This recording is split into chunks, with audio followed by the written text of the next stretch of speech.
Warning, the story that you are about to hear may be disturbing to some. Listener discretion is advised. This is the true story of Charles Ray Hatcher, a one-man crime wave from the monstrous book of serial killers. May 27, 1978 is seen as a notorious date in St. Joseph's history. It was the day that 4-year-old Eric Criskin was raped and killed by one of the worst killers to ever live in the United States, Charles Ray Hatcher. Hatcher was a one-man crime wave who was born in 1929 and started killing when he was 40 years old. Over a 13-year period, he would go on to kill 16 people. He was born into a family with an abusive alcoholic father and was bullied at school. His oldest brother died when he was 16 years old.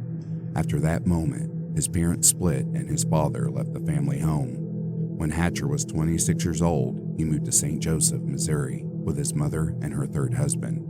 It was there that his life of darkness began. Hatcher lived a life of crime before he first killed, and he was able to fool the authorities by feigning mental illness.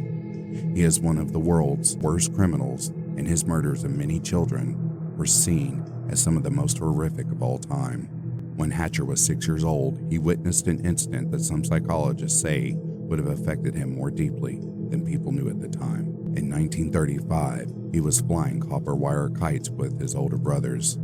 Just as his oldest brother was about to hand him the kite, it hit a high voltage overhead line and electrocuted him. Author Alan Hatcher was killed instantly.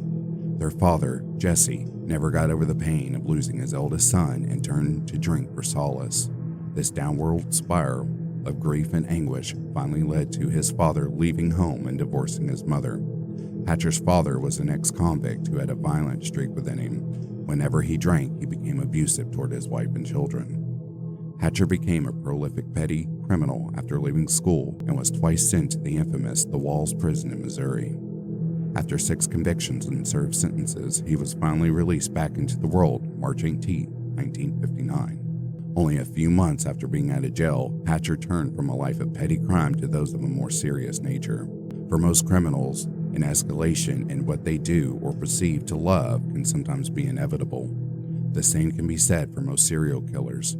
Each kill is normally within a smaller time scale than the previous and usually more brutal or apparent.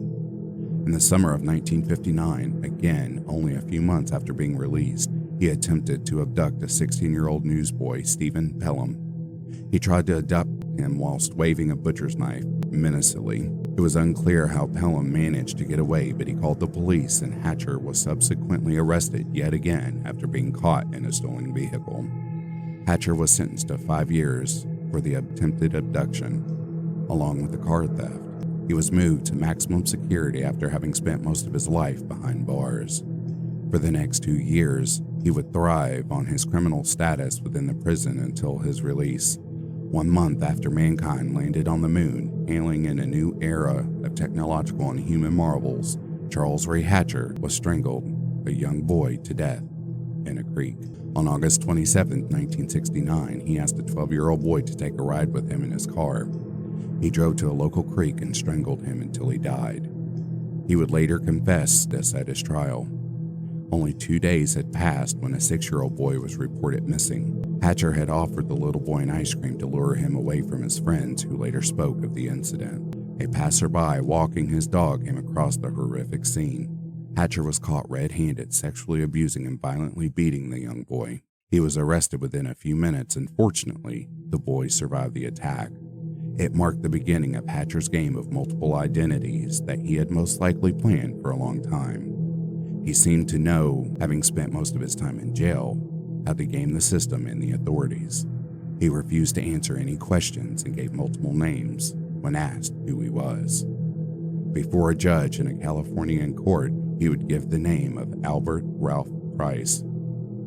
Because of the steadfast belief in another personality, the judge ordered Hatcher to be taken away for psychiatric evaluation. In 1970, Hatcher was diagnosed as unfit to stand trial with tendencies of insanity and notions of pedophilia. Although no one psychiatrist could actually agree on Hatcher's condition, hospital staff felt that Hatcher was fabricating a lot of his mental suffering in order to stay out of prison and make himself a more special case. In the winter of 1972, he was finally convicted of the murder and rape of Gilbert Martinez and was committed to the California State Hospital for the mentally insane. He was classed as a mentally disordered sex offender. In May of 1977, Hatcher was shockingly released to a halfway house in San Francisco. This was because of the findings at a parole board hearing that stated Hatcher had improved dramatically during his time in prison. It stated that he was no longer a danger to the public. How wrong they were. Almost immediately after release, he tried to stab a 7-year-old boy, but the charges were dropped.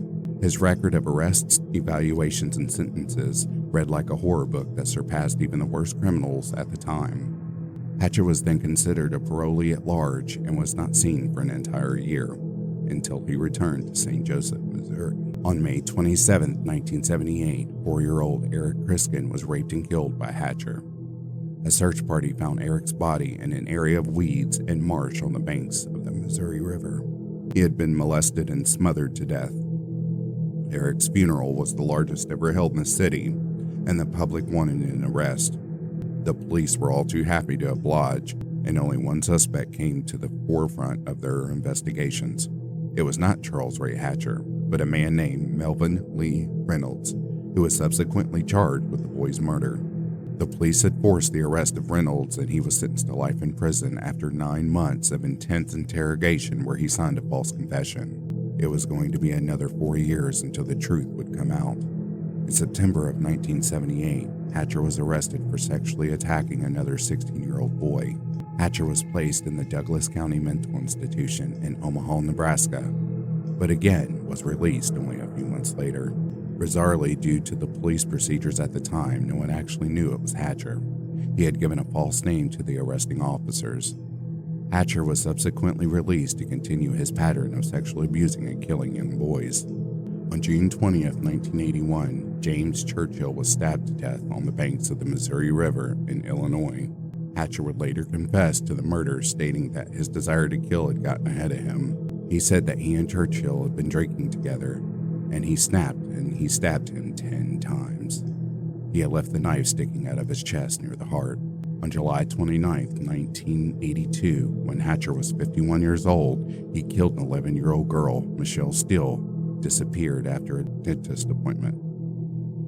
A day later, under the name of Richard Clark, he checked himself into the St. Joseph State Hospital. This was an attempt to deflect attention from him or to rid himself of another prison sentence. At the same time, a group of hikers stumbled across Michelle Steele's abused and broken body. A few days later, on August 3, 1982, after matching his description to a man seen on the riverbank the day of Michelle's disappearance, Hatcher was charged with murder in the first degree. But he was charged under the name of Richard Clark. It would not be until April of 1983 when Hatcher was declared fit to stand at trial in the case of Michelle Steele. He was sent back to the Buckingham County Jail to await trial. Whilst there, he gave a note to a young deputy. When the FBI agents arrived, Hatcher told them everything and confessed to the murders of 16 people, including many children. Apart from Michelle Steele, all of them were male. He drew a map to the body of Churchill and described burial grounds and positions of each corpse. In return for the information he was handing out, Hatcher pleaded for the death penalty. On October 13, 1983, Hatcher was finally sentenced to life in prison for the murder of Eric Criskin. This was on the same day that Melvin Lee Reynolds was released from prison after being wrongfully convicted of the crime. A year later, Hatcher was sentenced to another 50 years for the murder of Michelle Steele. Before the rest of his crimes could be brought to trial in separate cases, Hatcher hung himself in his cell. It has been suggested that Chucky from Child's Play films was based on Charles Ray Hatcher and his murders. The name of the killer doll in the film is Charlie Lee Chucky Ray, and the doll would attempt to kill children. Hatcher would sometimes wear a horizontally striped top, just like the character from the film.